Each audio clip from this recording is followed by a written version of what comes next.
¿Qué tal? ¿Cómo estás? Bien, gracias a Dios. Hoy bastante bien. Por lo menos sin alergia.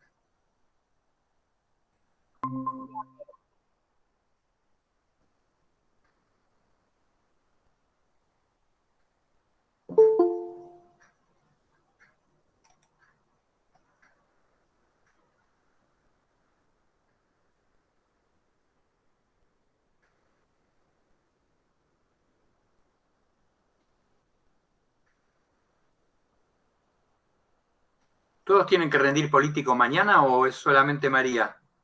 María Fernanda, porque hay dos María, María Silvana y María Fernanda. Buenas, profe, ¿qué tal? ¿Cómo le ¿Qué va? tal, Silva? ¿Cómo estás? Bien, bien, acá. Les preguntaba, ¿todos tienen que rendir político mañana? ¿Vos también? No, no, yo no, profe. No, María Silvana tiene que rendir también con María Fernanda. Bueno, pero les queda todo el... ¿Por qué no te vas a presentar? Hola, Uriel. No hay que ser cobarde. El no ya está. Obvio, obvio. Vos hay que ir siempre con actitud positiva.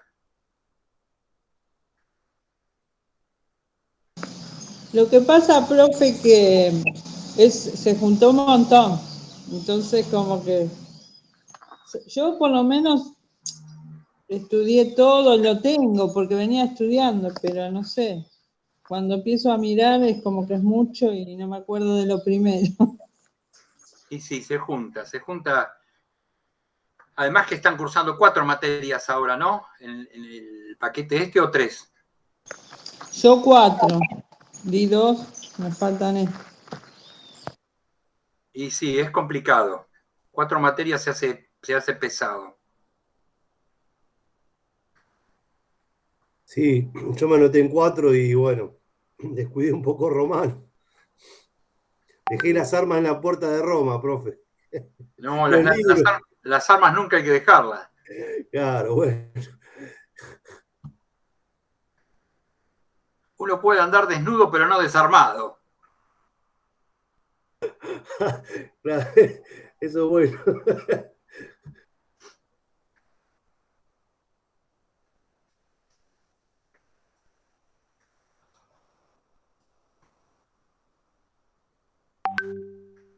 Pues vamos a esperar un cachito a ver si entra alguno más, porque el otro día, bueno, somos más o menos los mismos.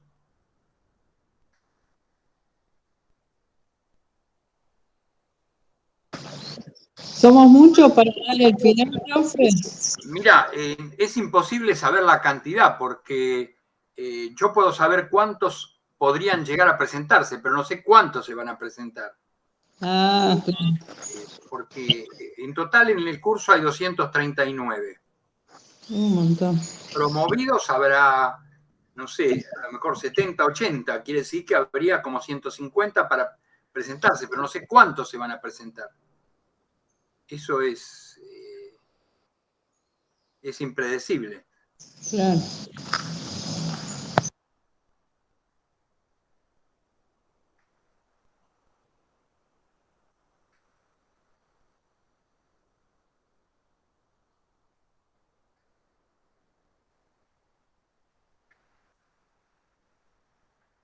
Lo que no pudimos conseguir es sacar nada, porque no nos autorizaron a sacar nada del programa. Lo que sí, para que ahí entra otra más. Buen día, Solange. Les decía que no nos autorizaron a sacar nada del programa. Lo que sí quedamos de acuerdo entre todos es que preparen algún tema especial como para arrancar, ¿sí? Búsquense un tema, si quieren, de la parte histórica, porque, buen día, ¿cómo estás?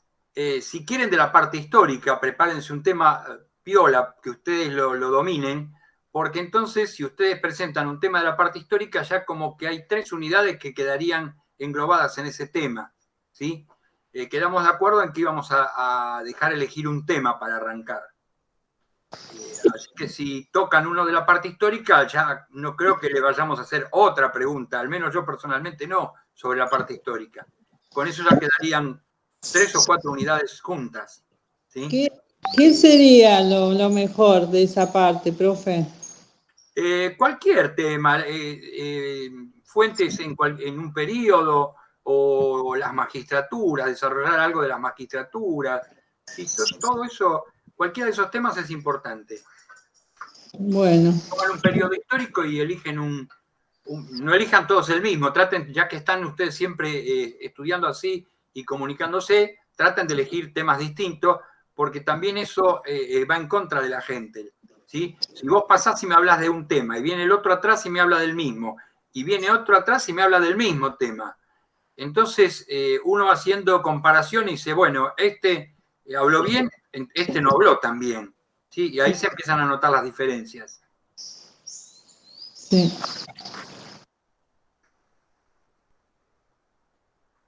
Pero bueno, si pueden ponerse de acuerdo, si no, mala suerte. Hagan como puedan. Pero sería bueno que hagan. Y de cada unidad elijan un temita y profundicen eso. ¿Sí? Más allá de que la guía de preguntas les va a servir a ustedes. Pero siempre de cada unidad tengan un tema que sea fuerte. ¿Sí? Primero porque si uno le da a elegir, pueden elegir ese. Y si no le da a elegir, pueden llegar a tener la suerte de que justo le preguntemos eso. ¿Sí? Gracias, profe. No, por favor.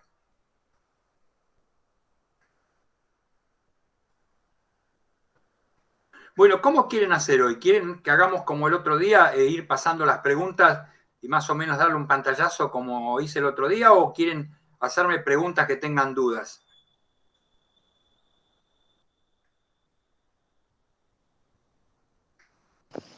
Sí, yo diría las preguntas, no sé qué dicen los compañeros. Yo como ustedes quieran.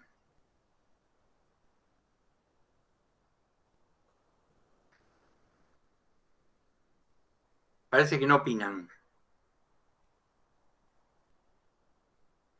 Jorge, para vos, Repasamos de las preguntas, profe. como hice el otro día. Sí, Bueno, mejor. no tengo problema. Y 10 arrancamos, con los que igual creo que vamos a hacer lo mismo del otro día. No se incorpora nadie. No, hay alguien más que no estuvo el otro día.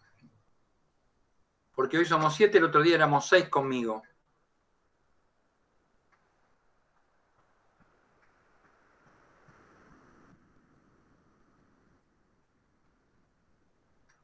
Les digo, por las dudas, porque ya pasó con uno, entró al CIU Guaraní y me reclama la nota porque dice que figura ausente. Lo que pasa es que ya está abierto.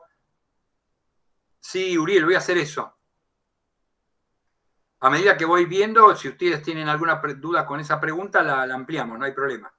Les decía que tengan cuidado porque al menos no pasó con ustedes, pero uno de otra comisión pasó que entró al CIU Guaraní y me reclama la nota. Y la nota estaba, pero él en lugar de fijarse en el integrador, se fijó en el examen final, que está abierto, porque yo generé la fecha de examen y hay una función en el programa que me permite autocompletar. Así cuando yo cargo las notas, reemplazo, le pongo a todos ausentes, los autocompleto a todos con ausentes. Y después, a medida que voy pasando la nota, reemplazo el ausente por la nota. Entonces, cuando termino de pasar las notas, ya tengo completa la planilla. Y él se pensó que tenía ausente, pero claro, tenía ausente el 1 de diciembre, que todavía no llegó. Así que algunos andan medio perdidos.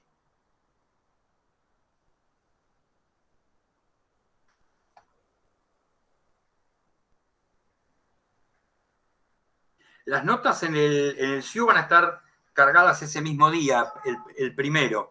Y las actas van a estar cerradas el día 3 porque es el día del cierre de actas. ¿Sí?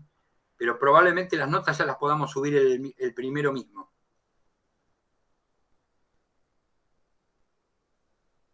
Bueno, vamos a arrancar entonces con esto.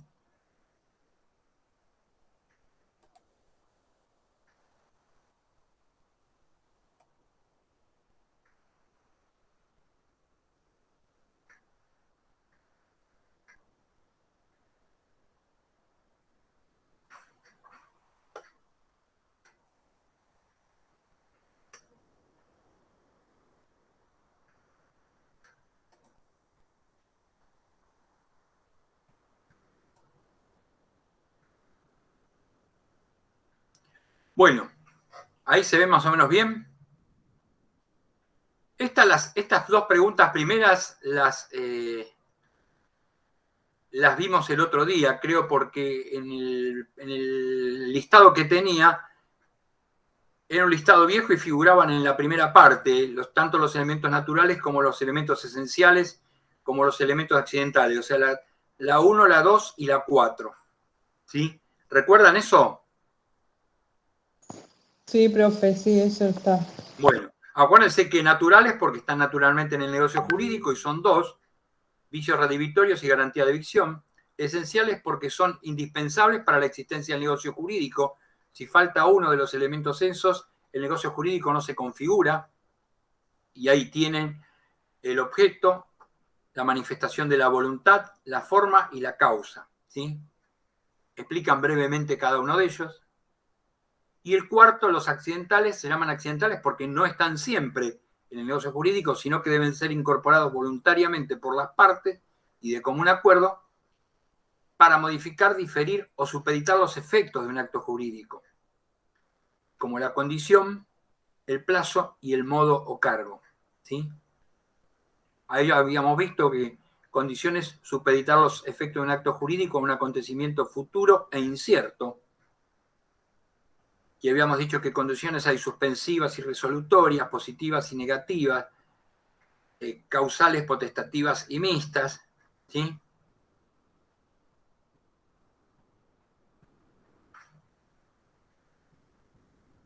¿Qué más? Bueno, el plazo era supeditar los efectos de un acto jurídico a un acontecimiento futuro, pero objetivamente cierto. Lo que puede haber incertidumbres en el plazo, pero el hecho va a ser siempre basado en algo cierto. ¿Sí? O sea que vamos a saber que eso va a ocurrir, lo que puede que no sepamos es cuándo. Y por último, el modo cargo es una obligación accesoria que está incorporada a una obligación principal, de cuyo cumplimiento depende la efectividad de esta. ¿Qué quiere decir? El ejemplo típico es el legado con cargo. Si yo a un heredero lo instituyo heredero con el cargo de que entregue a un legatario un determinado bien de la sucesión o del mismo heredero, él para poder acceder a la sucesión tiene que cumplir con el legado. Si no cumple con el legado, debe rechazar la sucesión. Por eso siempre es un cargo al heredero. De ahí viene su nombre.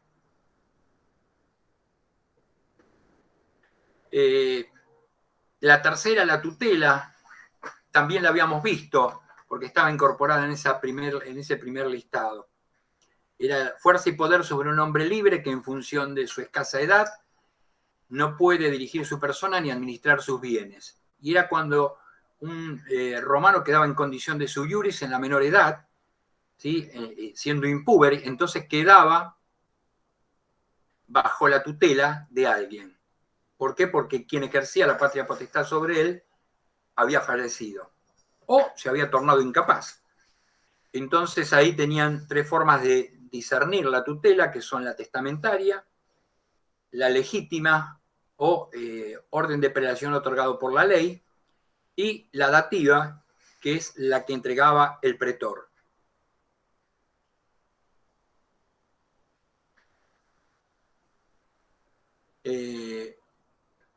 Los peculios pertenecen a la parte de familia y la palabra viene de partícula. Peculio es partícula, porque son partículas de bienes que le son entregadas a los fili o a un esclavo para que estos las administren. Depende de dónde es su origen, van a tener 4 nombres distintos. ¿Sí? Profecticio, si viene del pater; adventicio, si viene por la línea materna; castrense, si es ganado por el fili a través del servicio militar; y cuasi castrense cuando es ganado por el fili a través de la función pública o de las larguezas imperiales, o sea, las concesiones que le ha hecho el emperador. La pregunta 6 habla de los vicios de la manifestación de la voluntad. Explique, y son el error, el dolo y la violencia. Yo le había agregado la lesión enorme o enormísima, pero le dije que eso no iba a entrar, no entraba necesariamente en el parcial, lo pueden decir si quieren, pero era solamente para que les sirva para el año próximo, que lo van a volver a ver dentro de lo que es el Código Civil y Comercial de la Nación y el Código Civil Viejo de Vélez Sarsfield, ¿sí? Ahí tienen el error, que hay error de hecho y error de derecho. El error de derecho es inexcusable, ¿sí? Solamente podían invocar el error de derecho aquellas personas que no tienen la suficiente madurez o la suficiente capacidad para comprenderlo, y en Roma solamente estaba limitado a los soldados por su simplicidad y su rusticidad, y a las mujeres. Los demás, en general, el error de derecho no era excusable, solamente se excusa el error de hecho. El error de hecho que puede recaer sobre la cantidad, sobre la calidad, sobre la sustancia, sobre la persona, sobre la naturaleza del negocio jurídico, ¿sí? Hay un montón de posibilidad de error. Y la ignorancia es el total desconocimiento que se tiene sobre una cosa. El dolo es la intención de causar en la otra parte un daño, ¿sí? Es entendido como cualquier astucia, maquinación destinada a provocar un daño en la otra parte. Y la violencia es toda amenaza física, verbal o escrita que tiene por fin forzar a una persona a realizar un negocio jurídico que le va a ser perjudicial.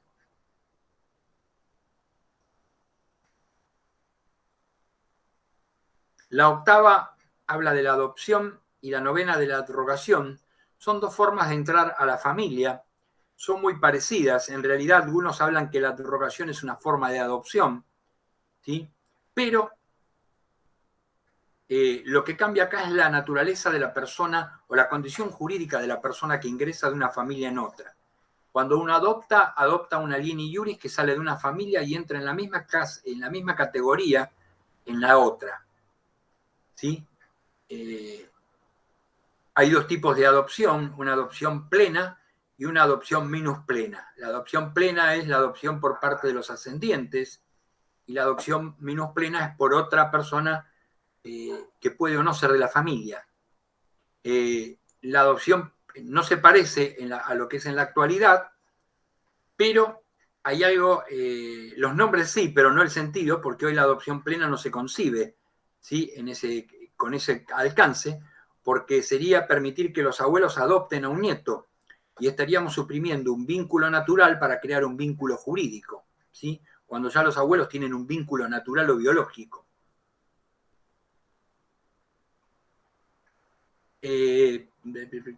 La abrogación es la incorporación de un sui iuris que sufre una capitis diminutio mínima y es abrogado por otro pater, y es como si fuera un matrimonio de familia, porque en realidad el pater que es abrogado, que sufre una capitis diminutio mínima y se incorpora en calidad de alieni iuris del pater abrogante, viene con toda su familia y todo su patrimonio, ¿sí?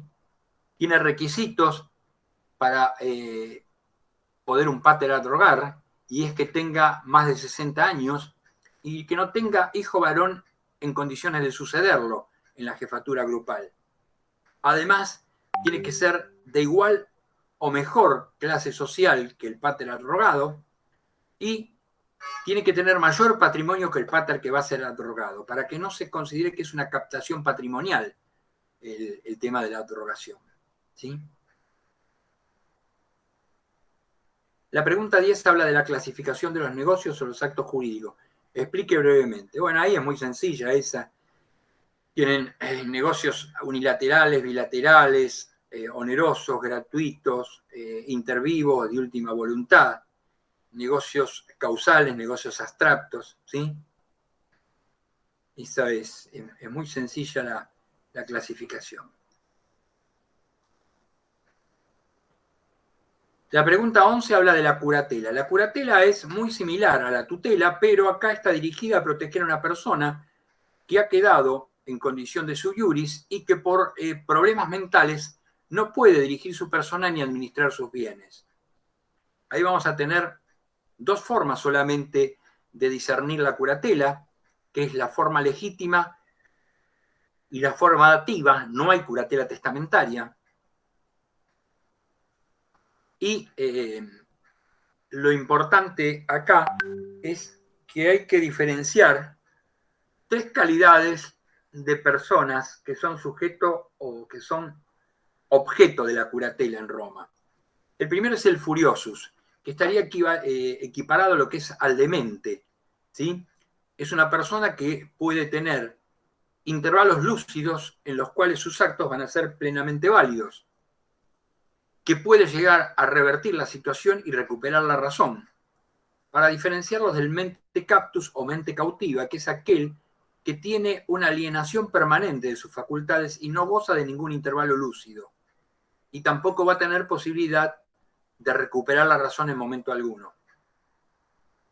Y por último, en tercer lugar, está el llamado pródigo, que es aquel que dilapida una parte importante de su patrimonio. ¿Por qué? Porque en Roma el patrimonio, lo vimos, no es una cuestión personal, sino es una cuestión familiar. No es el patrimonio de una persona, sino es el patrimonio de una familia. Por eso, cuando una persona que tiene familia dilapida su dinero, se le va a poner una persona que lo acompañe, ¿sí? Que si bien no reemplaza su voluntad, la complementa. Es una figura que estuvo muy discutida, Vélez Arfiel no la toma en el código, y recién con la reforma integral, 100 años después prácticamente de la redacción del código, se va a incorporar con el carácter de, o en la categoría de inhabilitados del artículo 152 bis del Código Civil. Y ahí van a englobar a los toxicómanos, a los ebrios consuetudinarios, a aquellas personas que presenten rasgos de demencia, pero sin configurar los supuestos del artículo 141, o sea, los dementes, lo que van a ser los dementes declarados en juicio, y los pródigos, ¿sí? Que es la última categoría que incorpora ese artículo. La pregunta 12 habla de agnación y cognación. Son dos tipos de vínculo, de parentesco. Uno es el basado en el concepto ampliado de familia, en el cual todos están unidos por un vínculo agnado, si todos derivan de un pater family que, si hubiera estado vivo, sería el jefe de todos. Es lo que conocemos como familia en sentido amplio, o familia comuni juridicta, o familia de derecho común. En tanto, la cognación es la familia en sentido extremo, o estrecho, perdón, o restringido, que es aquellos que están unidos exclusivamente por el vínculo sanguíneo. La pregunta 13 habla de los modos de contraer el matrimonio, y ahí tienen esencialmente tres: la confarreatio, o ceremonia religiosa; la coemptio, o compraventa; y el usus. ¿Sí?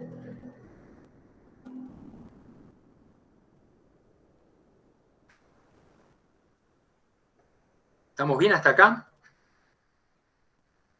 Sí, profe. Bueno, cualquier cosa me paran. No usen el chat porque no lo veo. Al tener presentada página no veo el chat. Así que activen el micrófono si tienen alguna duda y me preguntan. Bueno, los impedimentos para contraer el matrimonio hay unos cuantos. Hay impedimentos éticos, impedimentos legales, impedimentos morales. ¿Sí? Tienen unos cuantos. Basta que pongan 2 o 3 o 4, basta, ¿sí? Tienen, por ejemplo, el impedimento del tutor con la pupila, hasta tanto sean liquidadas las cuentas de la tutela; aquel que hubiese sido autor, instigador o cómplice de la muerte del cónyuge. O sea, yo no puedo matar al marido de mi amante para casarme con ella, ¿sí? Tampoco, también hay impedimentos de sangre por parentesco. Hay impedimentos de ligamen por matrimonio anterior subsistente, sin haber sido disuelto. Hay impedimento de matrimonio por clase social, ¿sí? Por ejemplo, patricios y plebeyos no pudieron casarse o sea que carecían del ius cognubi, hasta que se sanciona la lex canuleia, que es la que va a quitar ese impedimento, ¿sí? Cuando los patricios se dan cuenta que hay muchas plebeyas que son muy bonitas y además tienen plata, ¿sí? Entonces se saca ese impedimento. Aunque prácticamente en esa época ya el concepto de patricio y plebeyo se había disuelto, ¿sí? Recuerdan, no hay una pregunta que habla de la diferencia entre patricios y plebeyos, pero si alguien le preguntara, ¿cuál es la diferencia entre un patricio y un plebeyo? ¿Qué me contestarían ustedes?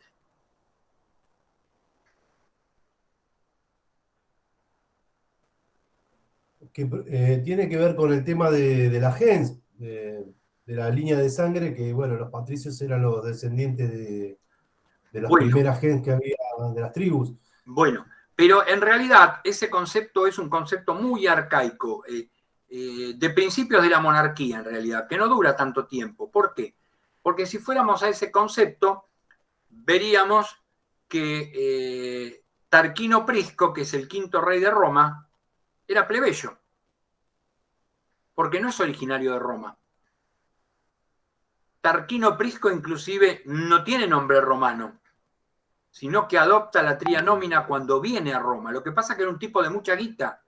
Entonces, cuando viene a Roma, se cambia el nombre, adopta la tria nómina romana. El nombre de él era Lucumón, ¿sí? Y adopta el nombre de Lucio Tarquino Prisco, ¿sí? Entonces habría que decir que en un principio en Roma, las diferencias entre patricios y plebeyos, como vos decís, radica en la descendencia o no de las familias originales de Roma. Pero luego pasa a confundirse con el concepto de aristocracia, el gobierno, o sea, aristos los mejores. ¿Qué quiere decir? Los que tienen mayor patrimonio económico pasan a ser considerados miembros del patriciado, ¿sí? Cuando en realidad sería una aristocracia romana. Profesor, Sí, eso después, a partir de la creación del censo. es que en realidad el censo lo establece Servio Tulio y ya Tarquino Prisco había sido rey. Ah, claro, Y claro. siendo rey, teóricamente no podía haber sido un rey plebeyo, ¿sí? Quiere decir que la diferencia social ya había desaparecido antes de Servio Tulio. Lo Claro, único que con Servio Tulio se se va fue, a saber cuánta plata tiene cada uno, claro, ¿sí? se justificó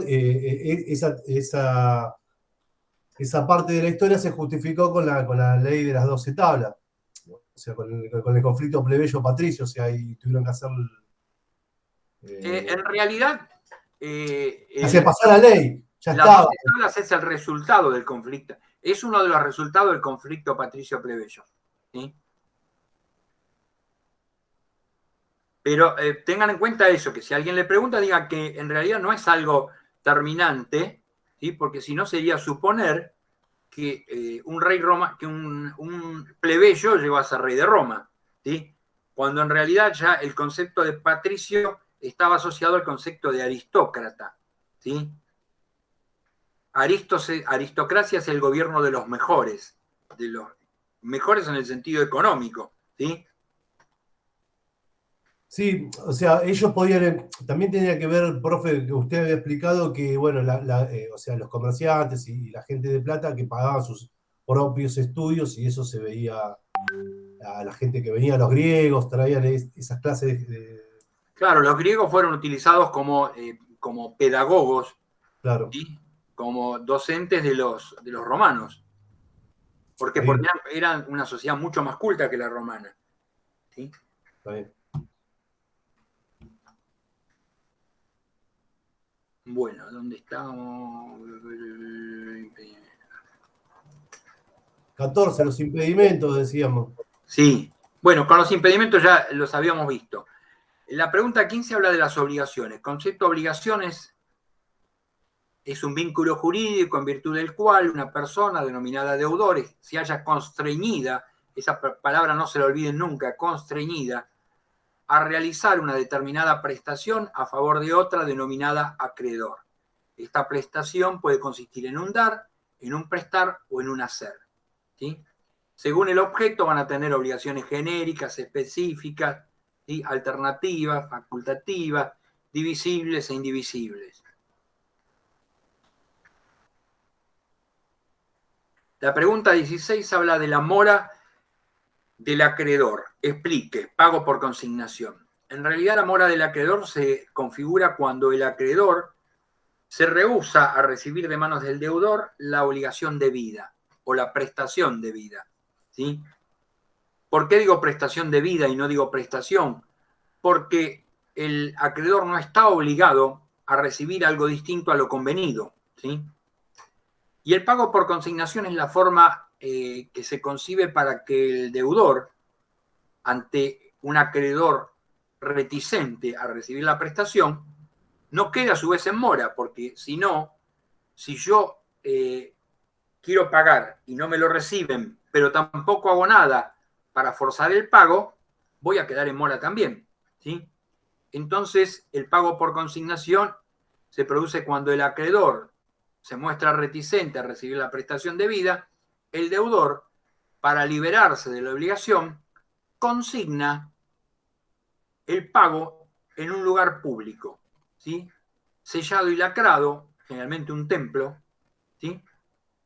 Y cuando fuese un inmueble lo que tiene que entregar, lo que consigna son las llaves del inmueble y lo pone a disposición del acreedor. Con esto, el deudor se libera tanto de los intereses moratorios como de los intereses convencionales y además no responde por la pérdida de la cosa, salvo que mediara dolo o culpa grave de su parte, ¿sí?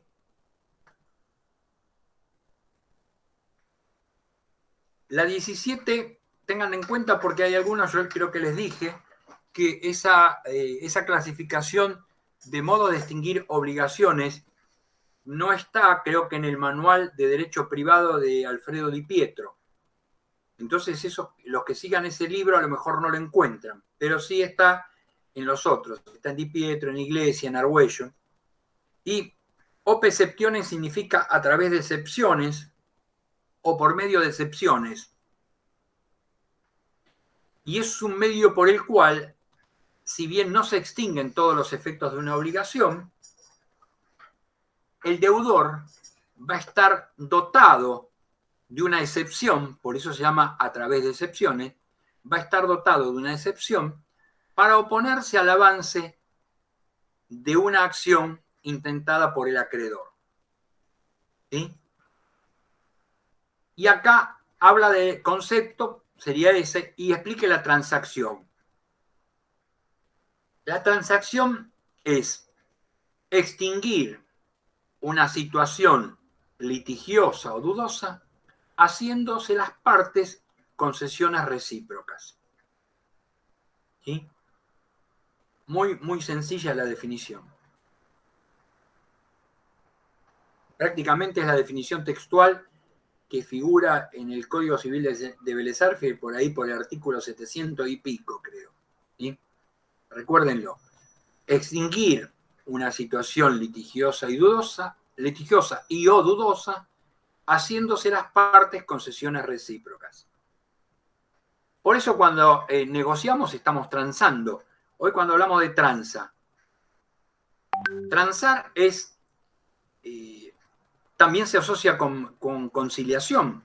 Cuando yo concilio algo, cada una de las partes va a tener que ceder en algo para poder conciliar, ¿sí? En realidad la conciliación es una transacción. ¿Estamos de acuerdo? Sí, profe. Bueno, la pregunta 18 habla de los contratos literales. Contratos literales o literis son aquellos que se perfeccionan mediante la forma escrita. ¿Sí? En realidad no había muchos en Roma, eran esencialmente 3. Una era la chirógrafa, que era un instrumento que con la firma del deudor quedaba en poder del acreedor donde se consignaba la deuda, que es el antecedente remoto del pagaré, y cuyo nombre identifica una clase de deudores en la actualidad. Hoy hablamos de deudores quirografarios o comunes, en homenaje a esa chirógrafa de la época romana. En segundo lugar tenemos a la síngrafa, que en realidad es una chirógrafa hecha en 2 ejemplares, los cuales queda uno en poder del acreedor con la firma del deudor y otro en manos del deudor con la firma del acreedor. En algunos libros dice con la firma de ambos, pero en realidad no hace falta, porque basta que el ejemplar que se quede el acreedor tenga la firma del deudor y el que se quede el deudor tenga la firma del acreedor. ¿Por qué? Porque la firma de cada uno la puede poner uno cuando quiere, no hay problema, ¿sí? Basta que tenga la firma del otro, lo que llama firmas cruzadas.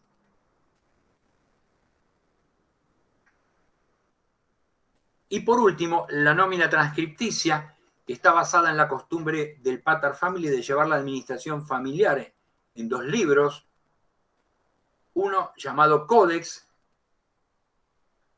donde registra entradas y salidas, y el otro llamado Adversario, ¿sí?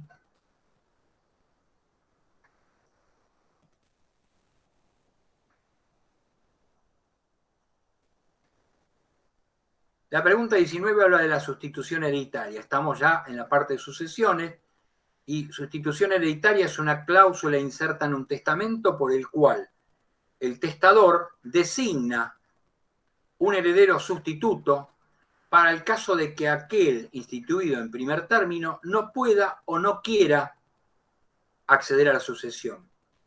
Y ahí van a tener 3 tipos de sustituciones: la vulgar, la pupilar y la cuasi pupilar, ¿sí? Ya sea que no quiera o no pueda heredar acceder a la sucesión, en el caso de la vulgar, que muera siendo impúber en la pupilar, o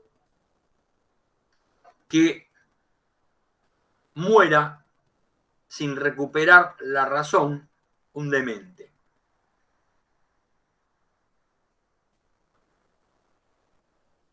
La 20 habla de la fuente de las obligaciones, ¿sí? Cuando habla de fuente de las obligaciones, a ustedes le pueden llegar a preguntar, ahí, o mejor dicho, como va a ser oral, les conviene decir que 2 autores trataron la fuente de las obligaciones, principalmente en Roma, que fueron Gallo, primeramente, y luego Justiniano. Gallo es el que clasifica o ve la fuente de las obligaciones, diciendo que las obligaciones más antiguas nacen con los delitos, y otra fuente de obligaciones son los contratos. O sea que es una división bipartita, pero además ve que hay varias figuras sueltas que no son ni delitos ni contratos, y sin embargo generan obligaciones para las partes, y los engloba bajo el nombre de varias figuras de causa. Después viene Justiniano y va a tomar esa idea de Gallo y va a decir que es verdad que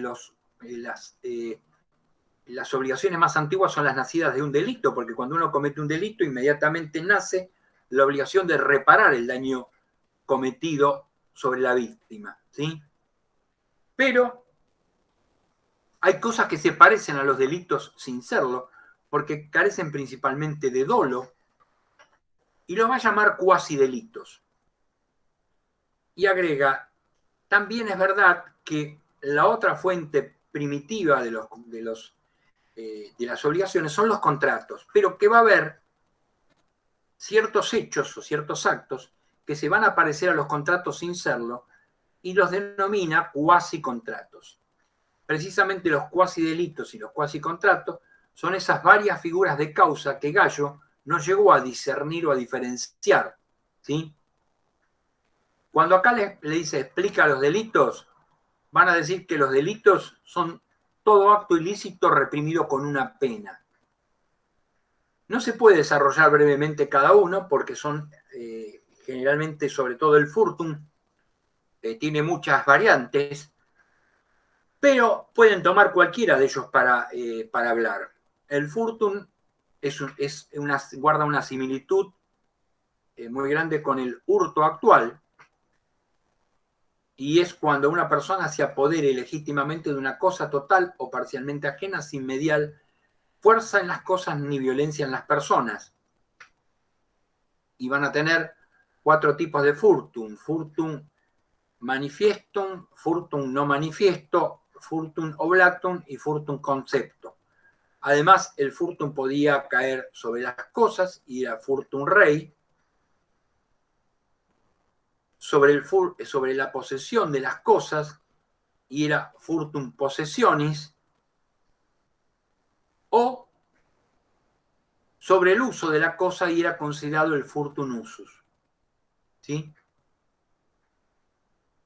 Precisamente para obviar el furtum usus o no caer en furtum usus, es que los romanos van a crear el contrato de anticresis como contrato accesorio a un contrato de prenda, para permitirle al acreedor prendario utilizar la cosa tenida en prenda sin cometer furtum usus y aplicarle un valor económico al uso. ¿Sí?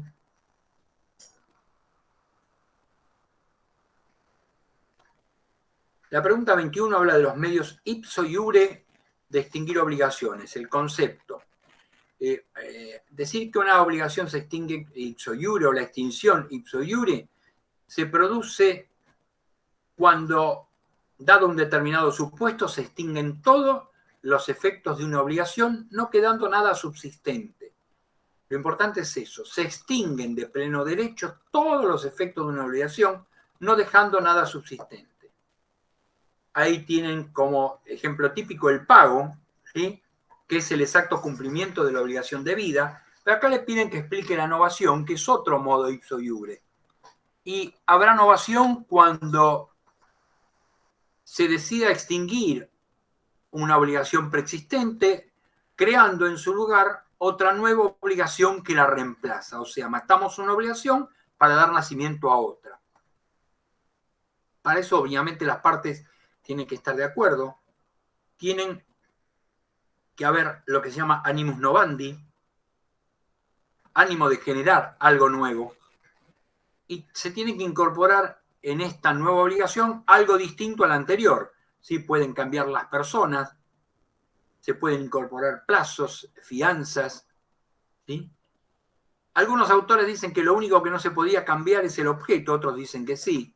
En realidad, si algunos piensan que si se cambia el objeto, cambia la obligación, no es la misma obligación.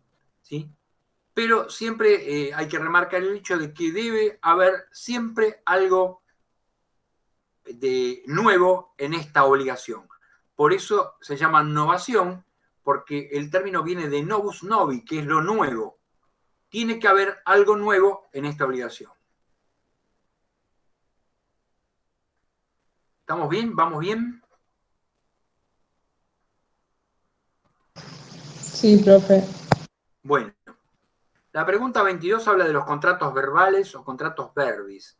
Los contratos verbales o contratos verbis son los contratos más antiguos que se originan en el derecho romano, y hay esencialmente 4. Uno es la esponsio, que está establecida solamente para ciudadanos romanos, que se traduce a través de palabras solemnes, prometes, prometo. Y luego aparece la stipulatio, que va a poder ser utilizada cuando comercian ciudadanos romanos con extranjeros o extranjeros entre sí. Esta stipulatio con el tiempo va a dejar de ser un contrato verbal para pasar a ser un contrato escrito o contrato literal, porque se va a representar en forma documentada y van a hacer lo que se llama la stipulatio documentada o estipulación escrita. En tercer lugar, vamos a tener a la promissia iurata liberti o promesa juramentada del liberto, que es la que da fundamento y sustento al sistema del patronato, ¿sí? Que es la promesa que se realiza cuando una persona es manumitida, se le otorga la libertad y queda en una relación de patronato respecto de su ex amo, hoy patrono. Y por último, la dotis dictio o promesa de dote, ¿sí? Que es el compromiso que asume una persona de dotar de bienes a una mujer con miras al matrimonio.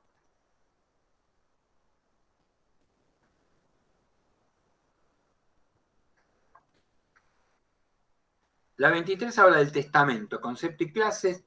Ahí, testamento pueden decir que es un acto. Profe, ¿Sí?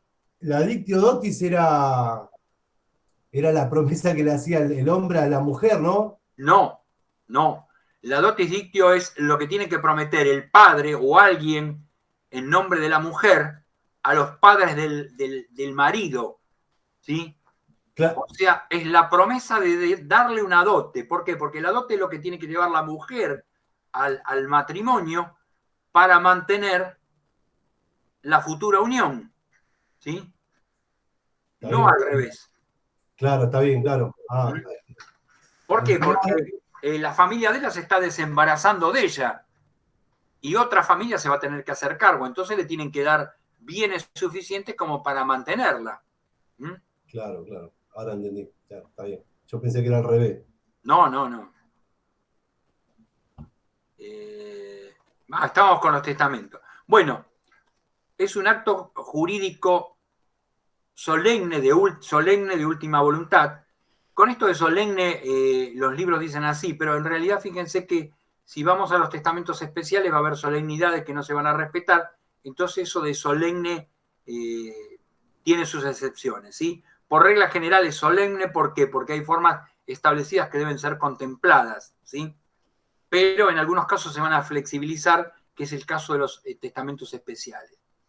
El testamento, tienen testamentos antiguos, pueden explicar lo que ustedes quieran, pero tienen, por ejemplo, el Calatis Comiti, que es aquel que se celebraba ante los comicios calados, que se reunían el 24 de marzo y el 24 de mayo, son de las primeras épocas del derecho romano.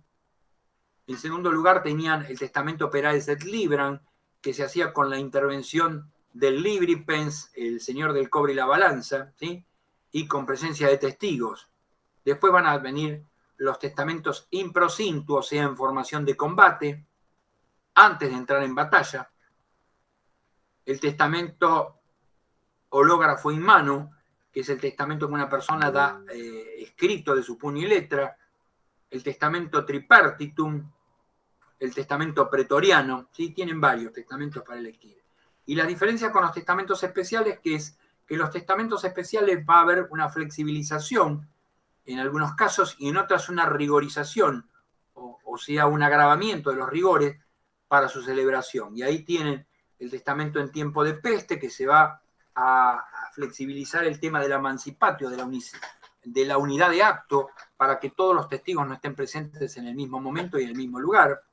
El testamento rural, que le va a disminuir la cantidad de testigos y van a dejar de ser 7 para pasar a ser 5 por la poca densidad demográfica que tenía lo que era la zona rural romana. El testamento del ciego, por contrapartida, se va a ser riguroso o más riguroso de lo normal, porque además de los 7 testigos se va a pedir un octavo testigo que va a ser quien firme a ruego por el ciego. Y en el caso del testamento militar o el testamento del soldado, por contrapartida se van a flexibilizar todas las solemnidades y bastará, creo que dice Di Pietro, que el soldado escriba con su sangre en su escudo que tal sea mi heredero, para que eso valga como un testamento, ¿sí? Porque no se le puede pedir a una persona que se está muriendo que redacte un testamento en forma legal, ¿sí?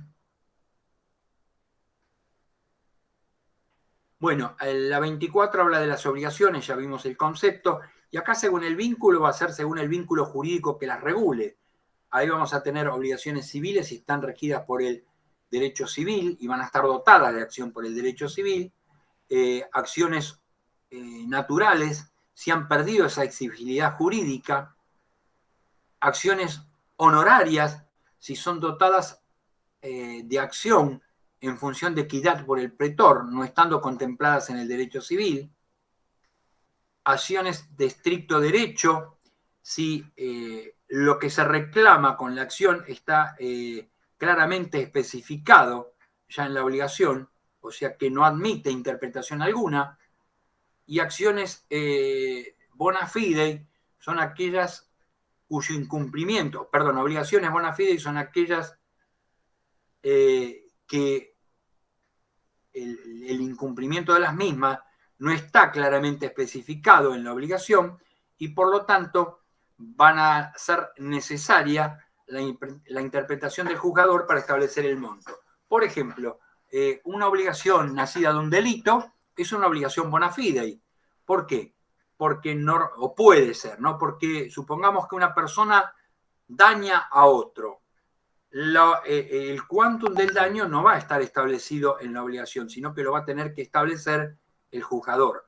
Pese a que había tablas que decían que si uno dañaba tal miembro de una persona debía pagar tanto, ¿sí? Pero en general se admite la interpretación. Lo mismo que si una obligación fuera resuelta por daños y perjuicios, que es el ejemplo más típico.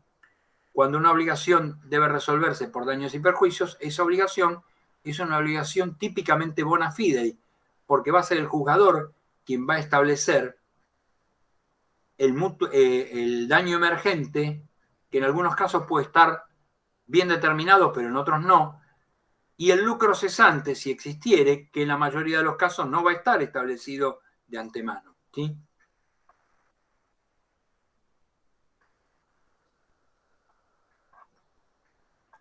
Bueno, la pregunta 25 habla de las fuentes de las obligaciones, nuevamente habla de las fuentes de las obligaciones, y acá van a aparecer los cuasidelitos, que son esas figuras que Justiniano separa de las varias figuras de causa que hablaba Gallo, y son aquellos hechos ilícitos que no constituyen delito, ¿sí? Pero, sin embargo, surgen obligaciones de resarcir el daño cometido. Creo que algo hablamos el otro día, y son el positum, el suspensum, el effusum, el deiectum, la responsabilidad de los nautas y caupones, que esa me interesa que la recuerden porque la van a ver cuando vean derecho de las obligaciones, y es el principio que dio lugar al artículo 1113 del Código Civil de Vélez Sarsfield, y es lo que se denomina la culpa aneligendo, la culpa de elegir mal la persona de quien nos valemos, ¿sí? Y es acá lo que se plantea es la responsabilidad objetiva, ¿sí? ¿Por qué? Porque uno va a tener que responder por algo que no hizo, sino que hizo alguien que está a su servicio. Por eso se llama responsabilidad por la culpa del dependiente. Y por último, la del juez que hace suya la causa, ¿sí?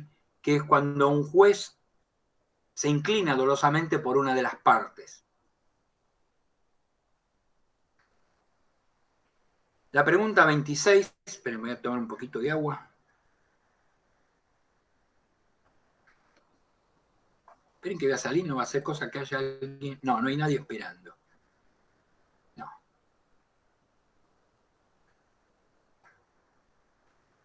La pregunta 26 habla de los contratos reales. Bueno, acuérdense siempre la formulita, se denominan contratos reales aquellos que se perfeccionan mediante la entrega de la cosa, ¿sí?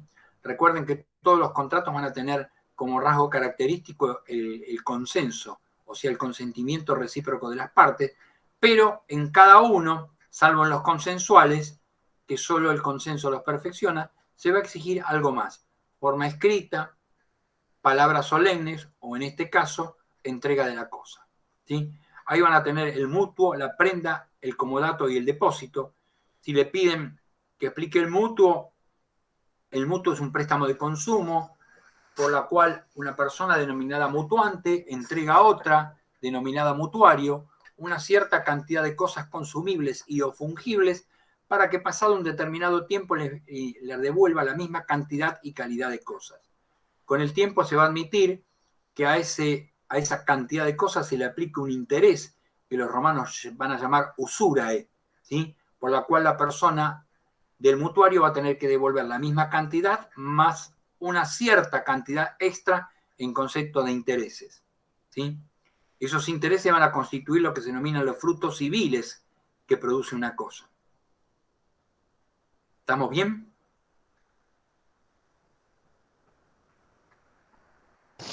Sí, sí, profe. Bueno. La 27 habla de las acciones derivadas de la tutela. La tutela tiene esencialmente 4 acciones. Una llamada directa y otra llamada contraria. ¿Sí?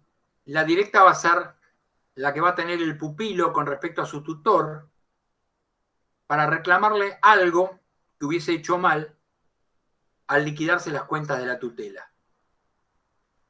La contraria va a ser la que va a tener el tutor para reclamarle al pupilo lo que hubiera gastado de su patrimonio, o sea, del patrimonio propio del tutor, en algún momento de la tutela.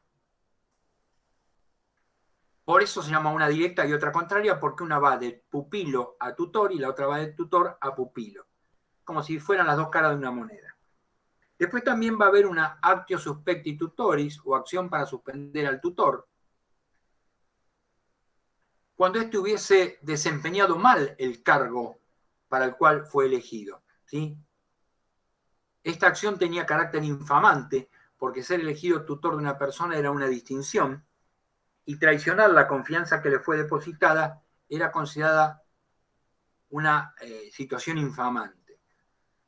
Y la última se va a llamar acción de distracción de bienes, o actio rationibus distraendi, y servía para reclamar o para revocar los actos de disposición hechos por el tutor fraudulentamente en perjuicio de su pupilo, o sea, la distracción de bienes de su pupilo sin motivo fundamentado. ¿Sí? Hoy, por ejemplo, una persona que está bajo la tutela de otro, ¿sí? Ese tutor no puede distraer los bienes del pupilo sin la autorización judicial necesaria. ¿Sí?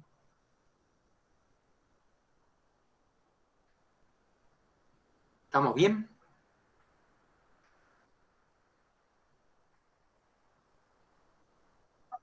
Bueno. La 28 habla del tipo de herederos que pueden ser llamados a la sucesión. O sea, son aquellos que los romanos decían que tenían vocación hereditaria. Tener vocación hereditaria es poder ser llamados a una sucesión. Y ahí van a tener los herederos suyos y necesarios, los herederos necesarios y los herederos extraños o voluntarios. ¿Sí?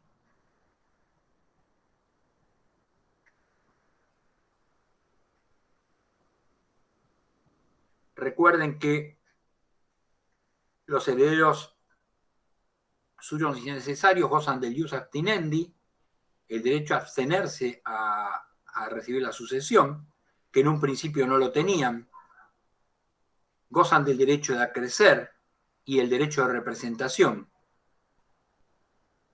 En tanto, los herederos necesarios son los esclavos que son instituidos herederos y manumitidos en el mismo testamento, y que muchas veces se usó para perjudicarlos, para que ellos no tenían la posibilidad de ejercer el ius abstinendi, tenían que recibir la sucesión como estaba, y muchas veces se los instituía para que ellos arrastraran la tacha de infamia que implicaba no pagar las deudas de la sucesión. ¿Sí? Por último, los herederos extraños o voluntarios son aquellos que son llamados fuera de la familia a la sucesión. Profe, una consulta. Sí. Una pregunta. Lo que usted dijo sobre el tema de los esclavos. Sí. Los manumentían herederos, eran herederos necesarios que, o sea, se le embarcaban todo sabiendo que no iban a poder responder a las costas, entonces quedaban como infames. Claro. Exacto. Un amigo bárbaro. Y bueno, pero era para que la tacha de infamia no cayera sobre sus herederos.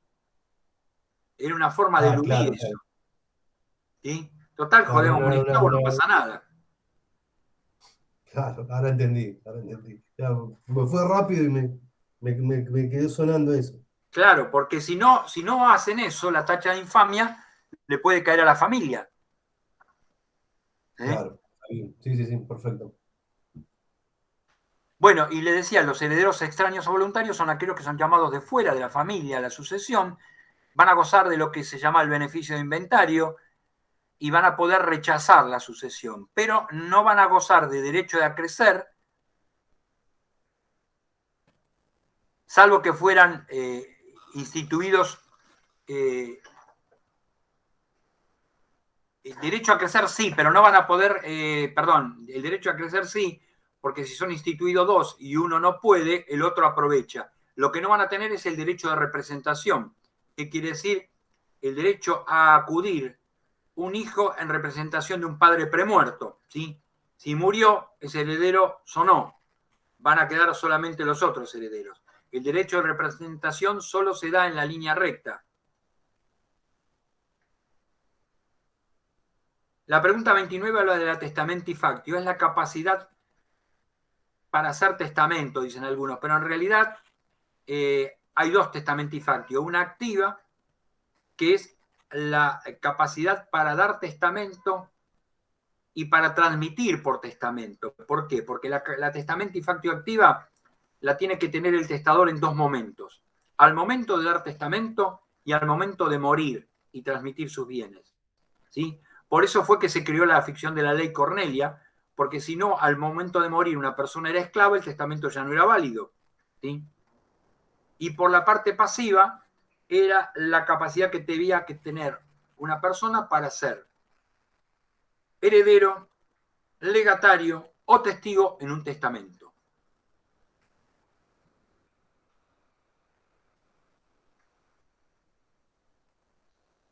La pregunta 30 habla de la fuente de las obligaciones y pide que expliquen los cuasi contratos. Acá volvemos al anterior. Los cuasi contratos son aquellos actos que se parecen a un contrato sin serlo, porque van a carecer de la voluntad de la persona en favor de quien se hace.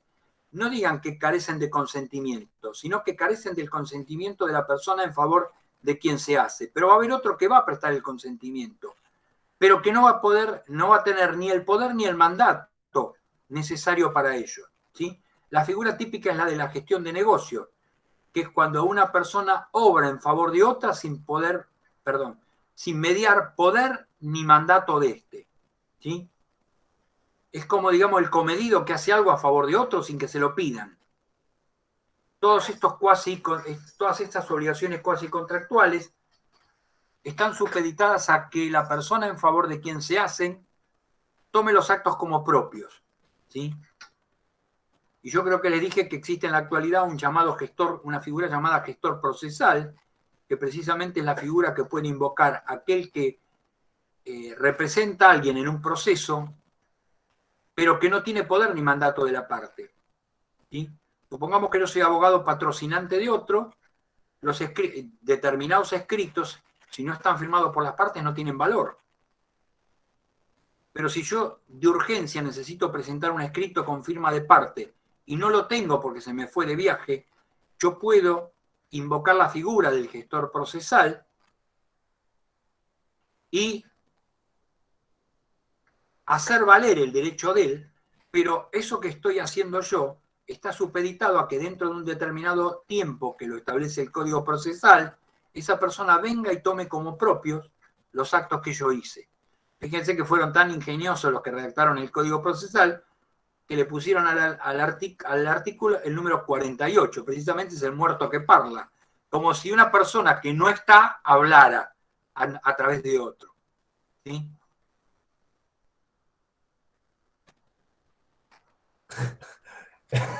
Eso es bueno.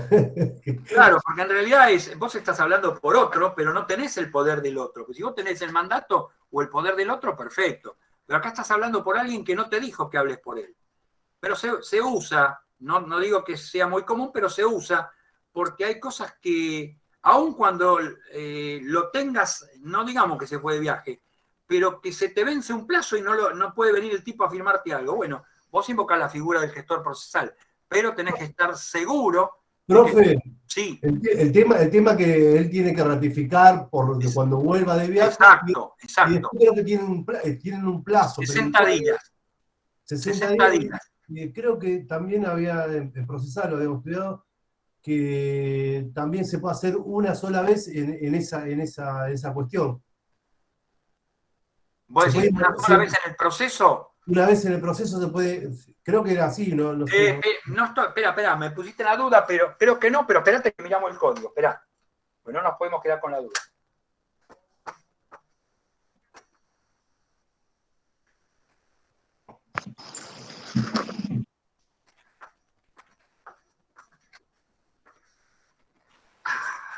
Yo soy una persona que dice que uno no se tiene que acordar los artículos de memoria, sino que se tiene que acordar dónde están los artículos.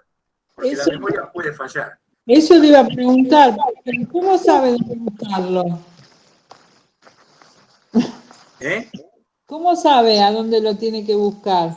Y precisamente lo importante no es saberlo de memoria, sino saber dónde lo voy a encontrar. Porque yo no puedo andar recorriendo un libro. Ven, yo fui a agarrar el libro, fui al artículo 48, acá está. Gestor. En casos urgentes podrá admitirse la comparencia en juicio sin los instrumentos que acrediten la personalidad, pero si fueren presentados o no se ratificase, acá está mal la redacción, dice, pero si no fueren presentados o no se ratificase la gestión dentro del plazo de 60 días, será nulo todo lo actuado por el gestor y éste pagará las costas causadas sin perjuicio de la responsabilidad por los daños ocasionados. ¿Sí? ¿Qué quiere decir? No dice que sea una sola vez. No, yo había entendido, capaz que por ahí en un código de procedimiento, capaz que... No, este es el artículo 48 del Código de Procedimiento. ¿De la provincia de Buenos Aires? Este es de la provincia de Buenos Aires, sí. Ah, está bien. ¿Sí? No, está bien, no, pensé que había que se puede invocar una sola vez. No, al menos yo no lo tenía presente eso. Yo lo he invocado. No, yo lo había escuchado, no sé. Nunca lo invoqué más de una vez en un proceso y capaz que el tipo puede ser que qué sé yo, un comisionista y bueno, digo, por eso me hacía ruido eso. No, nunca, yo lo invoqué muy pocas veces y nunca más de una vez en un proceso. Siempre fue por cosas muy urgentes y sabiéndose con seguridad que la parte iba a tomar. Porque vos después tenés es muy sencillo, vos después presentás un escrito con firma de parte que diga ratifico gestión o hago propio mis actos, le pones. Y que vengo por la presente a ratificar lo actuado por el doctor Pirulo con fecha tal, habiendo invocado la figura del artículo 48 del CPCC. ¿Sí? Y tomo como propio todos los efectos de los actos por él realizados. Chau, listo. Con eso ya está. No es ninguna magia. Es muy sencillo. Profe, ¿eso es porque no tiene el poder?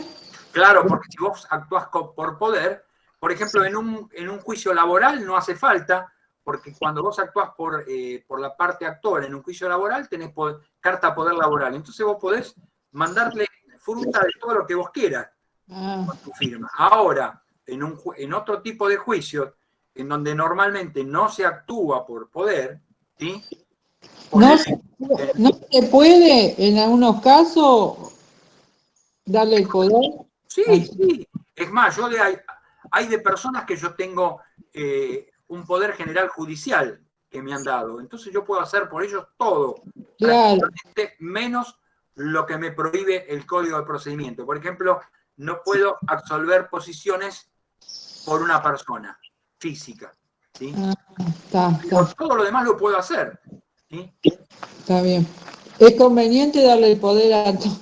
El poder se lo tenés que dar a una persona que tenga mucha confianza. Claro. Porque puede ser bueno como puede ser malo. ¿Sí? Por eso, para dar poder, tenés que saber en manos de quién lo dejás. Claro. Bueno, gracias.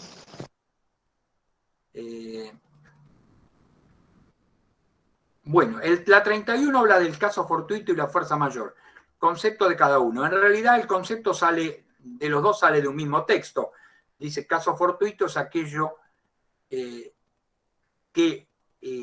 todo aquello que no pudo haber sido previsto. ¿Sí?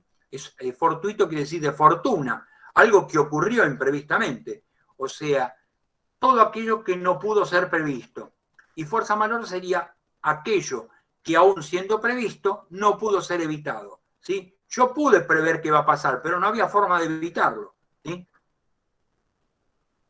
Y la incidencia ante un deudor o un acreedor moroso es que siempre agrava la situación jurídica, tanto del deudor como del acreedor. ¿Sí? ¿Por qué?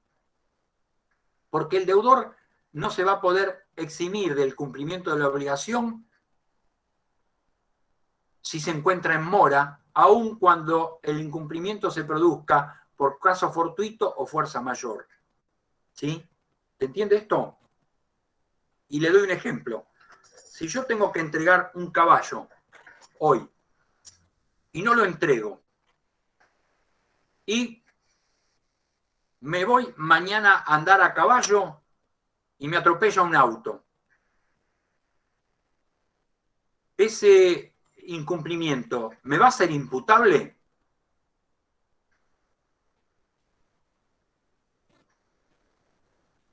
Piensen. No. ¿Por qué no? Y porque fue un caso... Si yo lo tenía que entregar hoy el caballo y no lo entregué, y me fui a andar mañana a caballo y me atropelló un auto y lo mató al caballo. Yo lo tenía que haber entregado hoy. Si yo lo hubiera entregado, no hubiera pasado nada. Está bien. Por lo tanto, se agrava la situación jurídica del deudor. ¿Sí? Ahora, en el único caso que no voy a responder es si yo demostrara que aún en poder del acreedor la cosa hubiera perecido igual. ¿Qué quiere decir? Si yo lo tenía que entregar hoy y no lo entrego y mañana se me muere de un infarto, pongamos, yo voy a poder demostrar que aún cuando yo lo hubiera entregado, el caballo se hubiera muerto en poder del acreedor igualmente. No es que se hubiera salvado por estar en manos de él. Sería el único caso en los cuales yo me podría separar de la culpa, ¿sí? Ya no sería un incumplimiento imputable a mí, porque voy a poder demostrar que aún habiendo sido entregado al acreedor, hubiera muerto en manos de él, ¿sí? Y en el caso del acreedor, el acreedor moroso, ¿sí? También pasa lo mismo. Porque si la cosa perece por caso fortuito o fuerza mayor, en poder del deudor, porque él no lo quiso recibir, no va a poderla reclamar. ¿Por qué? Porque si el deudor la consignó, él va a ser el dueño. Y las cosas mejoran o perecen para su dueño. Que ese es el efecto de la consignación, ¿sí? La consignación convierte al acreedor en dueño de la cosa consignada, independientemente de que la tenga o no en su poder, ¿sí? Por eso siempre la mora se dice que agrava la situación jurídica, tanto del deudor como del acreedor.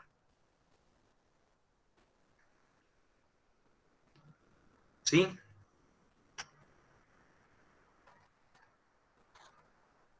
La pregunta 32 habla de los contratos consensuales. Contratos consensuales, bueno, volvemos a lo mismo, ¿no? La formulita dice, se denominan contratos consensuales aquellos que se perfeccionan mediante el simple consentimiento de las partes. ¿Qué quiere decir? Acá basta el consentimiento de las partes, que es un rasgo común a todos los contratos, para perfeccionarlo. Y no va a hacer falta ni la entrega de la cosa, ni la forma escrita, ni el pronunciamiento de ciertas palabras solemnes. El simple consenso los perfecciona.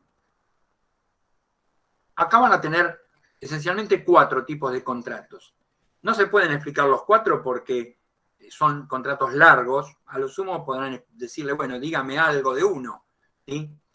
Ahí tienen la compraventa, la locación, el mandato y la sociedad como contratos consensuales, ¿sí? Es piola hablar siempre del mandato, justo que estuvimos hablando antes. ¿Por qué?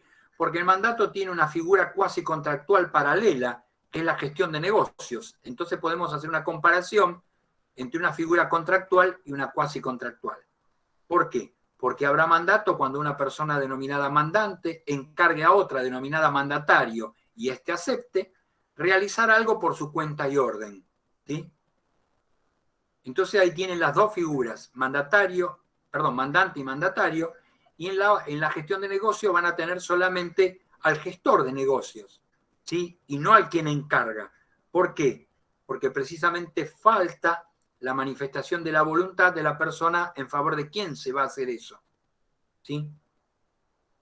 Si ustedes hacen una comparación así, en un parcial, hacen más o menos un gol de media cancha.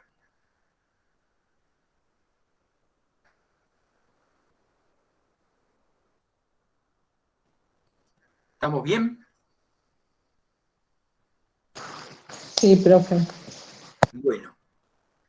Ahí, cuando hablan de contratos consensuales, tienen la compraventa, ahí se le puede plantear, está abajo los pactos de la compraventa, pues después los vemos. Vamos a la otra, beneficio de inventario y separatio bonorum. En realidad yo digo siempre que son como las dos caras de una moneda, ¿sí?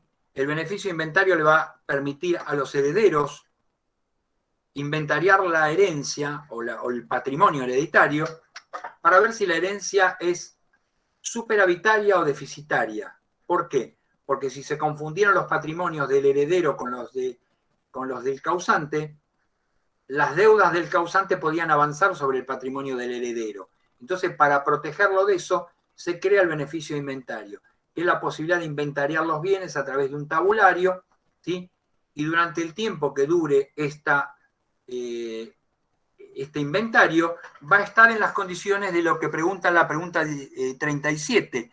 La herencia va a ser considerada en carácter de herencia yacente porque está a la espera de ser aceptada por sus herederos, ¿sí?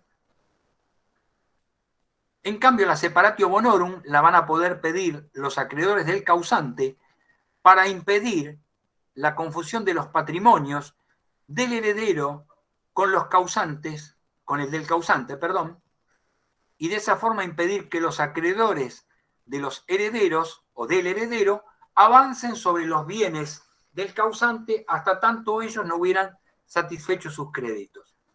La palabra significa separación de los bienes, ¿sí? ¿Quedó claro la diferencia?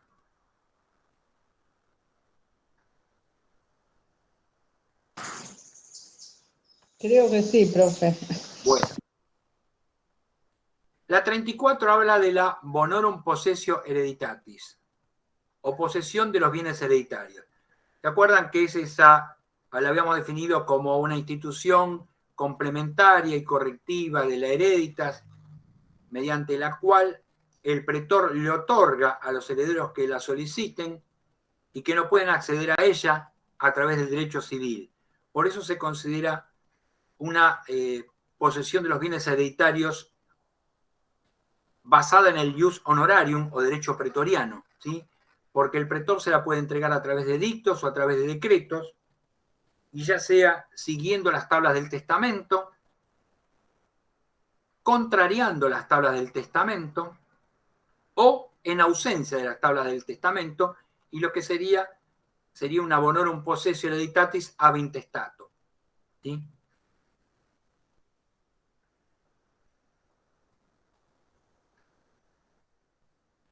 La 35, bueno, habla del pago por consignación, ya lo vimos, es la forma, está vinculada con la forma de salir de mora del deudor cuando el acreedor no quiere recibir la prestación debida.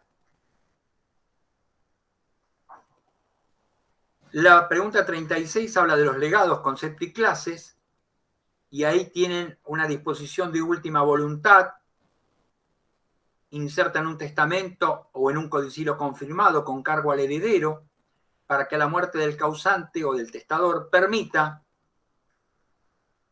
que una persona denominada legatario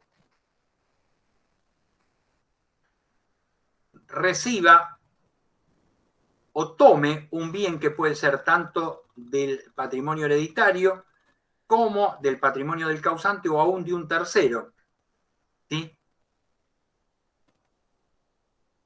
Se considera siempre que es un cargo al heredero porque éste debe hacer la entrega o permitir que el legatario tome algo.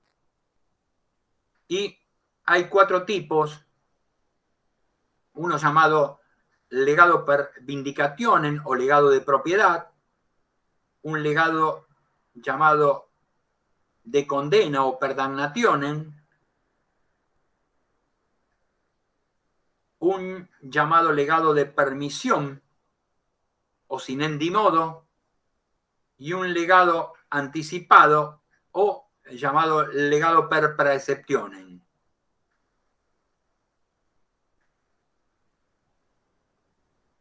La pregunta 37 habla del concepto y diferencia entre herencia yacente y herencia vacante. Ya les dije que herencia yacente es aquella que está a la espera de ser aceptada por los herederos instituidos, ¿sí? Puede ser porque está dentro del plazo para ser recibido o porque se está pendiente el plazo de sustanciación de el inventario, ¿sí? En tanto que herencia vacante es aquella que, habiéndose vencido los plazos para ser aceptada, no se presenta ningún heredero a tomarla. En principio, la herencia vacante aprovecha al fisco.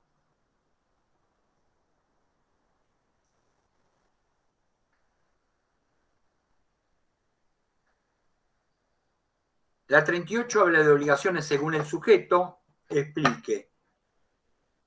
Bueno, las obligaciones según el sujeto, ahí van a tener obligaciones de sujeto fijo, de sujeto variable, obligaciones solidarias, obligaciones parciarias o mancomunadas, obligaciones cumulativas y obligaciones in tu y tu persona, ¿sí?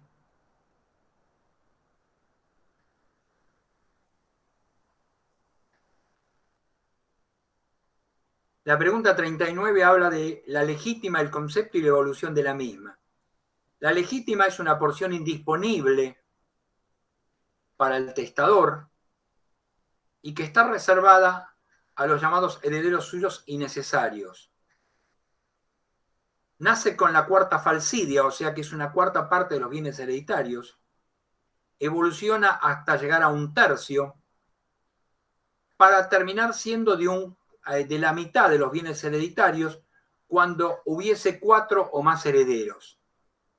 Cuando pasa al derecho español, pasa como con dos conceptos o con dos partes de legítima, una legítima corta y una legítima larga. Cuando pasa al derecho argentino, hay un solo tipo de legítima que Vélez Arfield lo establece en las 4/5 partes del patrimonio hereditario, o sea, lo mismo que el 80% de los bienes que deben estar destinados a los herederos legítimos.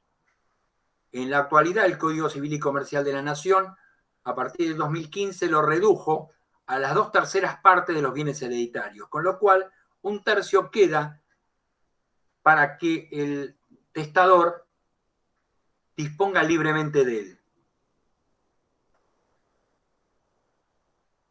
Precisamente toma el nombre de legítima porque está reservado para los herederos legítimos, ¿sí?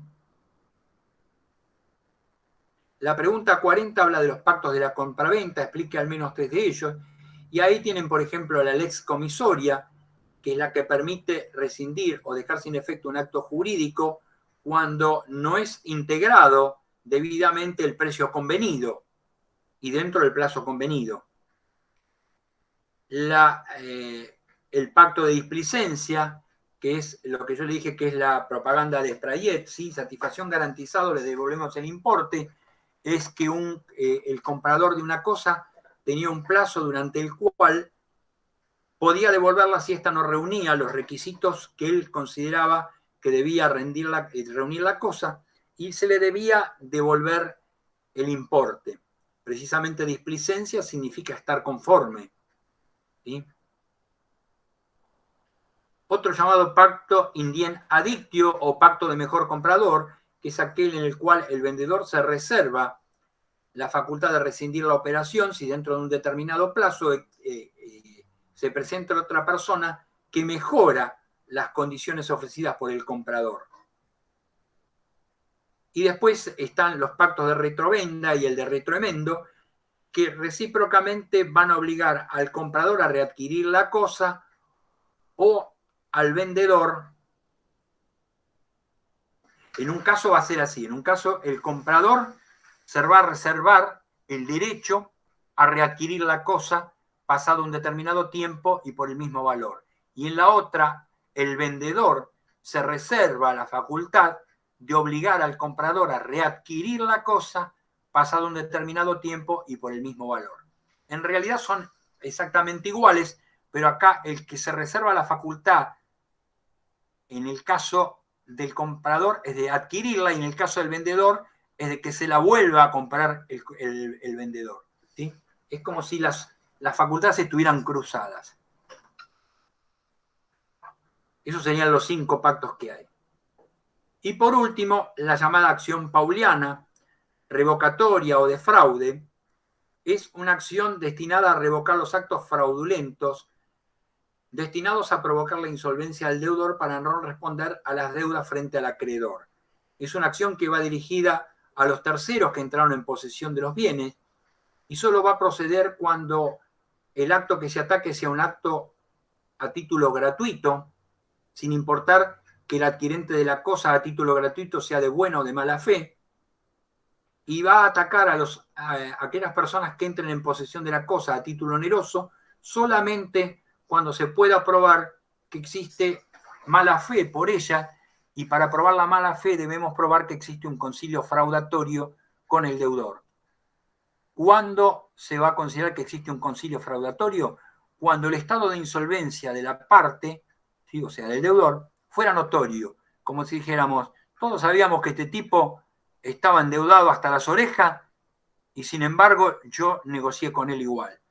Tenía los bolsillos dados vuelta y afuera el pantalón. Claro. O era un terrible garca y yo igual negocié con él, ¿sí? Claro.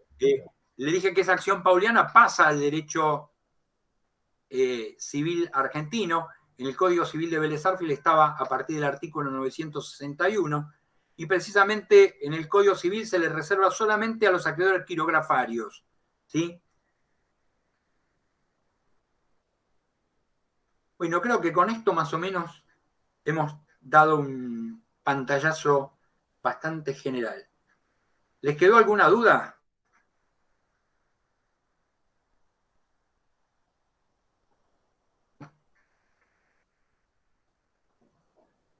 Algo que les dije, creo que se los dije alguna vez. Esperen que saco la pantalla.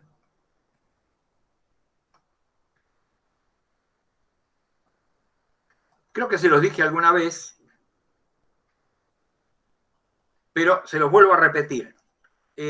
No desaprovechen que los que tienen el libro de Di Pietro, en la última parte, tienen un índice temático que los remite a los puntos que ustedes buscan por orden alfabético. Por ejemplo, ustedes tienen una duda, qué sé yo, con herederos. Van y buscan, y ahí lo va a remitir en dónde se utiliza la palabra heredero y qué tipos de utilización tienen, ¿sí? Por ejemplo, a ver, yo acá tengo...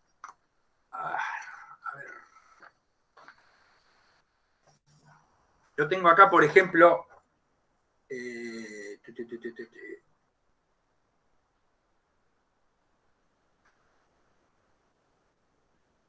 tengo el término bonorum, ¿no? Por ejemplo, se me ocurre buscar algo que tenga que ver con bonorum. Si yo voy al índice analítico, que le llama Di Pietro así, tenemos, con respecto a bonorum, tenemos bonorum cesio y nos remite a 3 páginas distintas, 325, 328 y 332. Si tengo distractio bonorum, ¿sí?, que es otra forma de ejecución de las obligaciones incumplidas, me remite a la página 327. Si yo voy a la bonorum emptor, que tiene que ver con la bonorum venditio, porque es el comprador de los bienes en la bonorum venditio, me remite a la página 326, a 327 y a la página 340. Sepan utilizarlo eso, porque es una manera piola de que ustedes, cuando tengan alguna duda, puedan recurrir a algo. Yo no voy a estar las 24 horas del día puesto en la pantallita esperando que me hagan una pregunta. Pero si tienen una duda, usen esto, que es muy práctico, ¿sí? Y sepan explotarlo. Gracias, profe. Bueno, ¿alguna duda? Hablen ahora o callen para siempre. ¿Cómo van a llamar? ¿Por orden de llegada o por apellido? Recuerden que vamos a arrancar a partir de las 9 y vamos a recibir voluntarios, en principio. ¿Por qué? Porque no, si no hay voluntarios, bueno, empezaremos a llamar por lista, pero no es que la lista se va a agotar. O sea, yo a las 9 voy a empezar, si no hay voluntario, voy a empezar a llamar de la A. pero suponete vos sos Sánchez. Vamos a poner uno que sea, bueno, todos los míos son de letra S para atrás, pero pongamos que viene uno de la A y yo lo llamo y no está. Y después viene a las 11. Yo no le puedo decir, usted no da porque yo ya lo llamé, porque en realidad la clase empieza a las 11. Nosotros estamos tomando esto como una ampliación del horario, pero no lo podemos usar en contra de ustedes, ¿sí? Ahora, a partir de las 11, sí podemos decir, bueno, ahora a partir de acá empezamos a tomar por orden alfabético y el que no se presenta, como el dicho, punto y coma, el que no se escondió en broma, ¿sí? Pero no temprano. Temprano vamos a llamar y el que no está, bueno, después vendrá.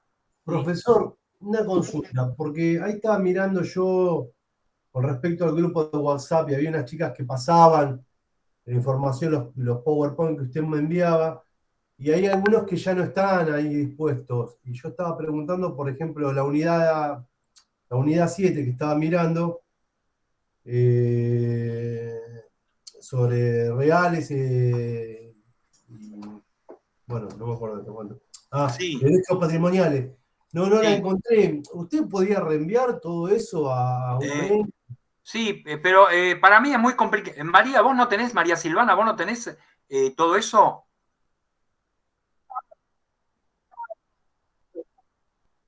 Bueno, yo voy a tratar de mandarlos, pero no los puedo mandar individual, los voy a mandar al grupo. Vos estás en el grupo ese, ¿no? No, me parece que no. No quedó ninguno, me parece, de los que estaban. Se llevaron la información, aprobar y se llevaron la información, profe. Pero, qué flojo. Sí, desaprueben vos. Bueno, esperen una cosa. Déjenme ver. Únicamente que bueno, que no sé si alguien tiene. Déjenme, esperen que estoy pensando. Hagan una cosa. Ustedes, les voy a poner acá.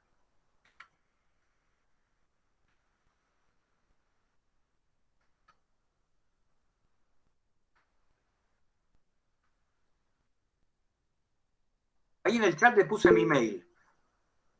¿Sí? Esta tarde, mándenme un mail a mi mail, así yo armo un grupo con ustedes 6 y le mando el conjunto de todos, ¿sí? Que yo lo tengo en una carpeta, le mando la carpeta que van a tener todos los PowerPoint y todas las otras plaquitas que fui poniendo que no eran PowerPoint. Todo el material que tengo se lo mando ahí. Buenísimo. Le escribimos, los 6 le escribimos entonces. O si no, si quiere uno de ustedes, para mí sería más fácil, sino uno solo que me escriba y después se juntan ustedes.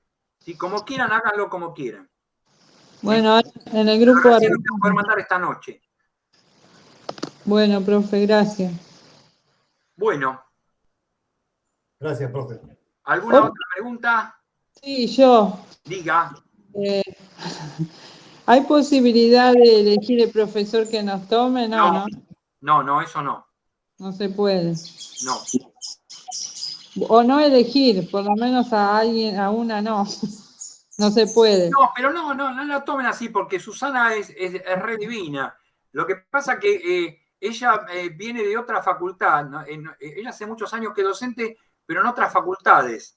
No, sí. Nunca estuvo en Lomas. Entonces nosotros tenemos una manera, nosotras, qué sé yo, debemos estar juntos hace más de 15 años todos. Entonces tenemos una manera de trabajar distinta, que yo no se la puedo imponer a ella. Está bien. Porque eso es una... Encima nosotros tenemos también que nos cambiaron hace poco tiempo el titular de cátedra y nosotros teníamos un manejo distinto. No digo ni que sea ni mejor ni peor, pero uno cuesta después cambiar el ritmo. Entonces, bueno, tenemos que respetar la manera de ser de cada uno. ¿Sí? Claro, bueno. No está mal lo que ella hace. ¿Sí? No está mal lo que ella hace porque en realidad ella la posición es correcta. Lo que pasa es que uno puede ser un poco más permisivo que otro, pero no la critico porque lo que ella hace no está mal. ¿Sí? Ella no le falta respeto ni nada. Simplemente si usted le hace una pregunta, no se la contesta, bueno, es muy personal eso. ¿Sí? Sí. Está bien, yo le digo que para mí el examen tiene que ser la última clase, porque hasta en el examen pueden aprender cosas que no saben o que no tienen seguras. ¿Sí? Buenísimo. Muchas gracias, profe. Bueno, gente, los dejo entonces. Mucha suerte para los que tienen que dar político mañana. Gracias, profe. Y nos vemos Dios mediante el miércoles. No se olviden de mandarme el mail esta tarde. Sí, sí, sí. Bueno, gracias, profe. Bueno, chau, chau. Chao, profe. Chau, chau.